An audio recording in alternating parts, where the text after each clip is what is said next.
मी पैसा बोलतोय. हो, तोच पैसा. ज्याच्यासाठी तुम्ही सकाळी उठता, ज्याच्यासाठी रात्री झोप लागत नाही. मी वाईट नाही, पण माझ्यासाठी लोक वाईट होतात. मी कोणालाही बदलत नाही. मी फक्त तुमचं खरं रूप दाखवतो. ज्याच्या मनात स्वार्थ आहे तो माझ्यासाठी नातं तोडतो. ज्याच्या मनात प्रेम आहे तो मला वापरून घर उभं करतो.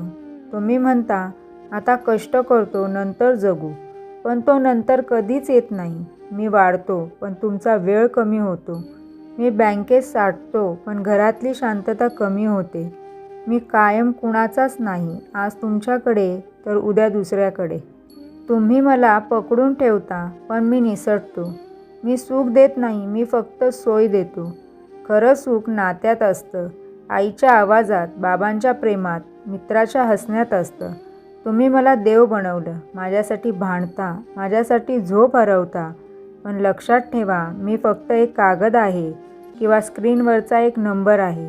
तुम्ही माझ्यासाठी काम करता, पण मला तुमच्यासाठी काम करायला हवं. मी साधन आहे, उद्दिष्ट नाही.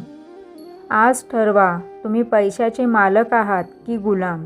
जर हे शब्द मनाला लागले असतील तर व्हिडिओला लाईक करा, कॉमेंट करा. मी पैशाचा गुलाम नाही. आणि अशाच विचारांसाठी चॅनलला सबस्क्राईब करा, कारण पुढच्या वेळी कोण बोलणार आहे ते तुम्हाला माहीत नाही. श्री स्वामी समर्थ.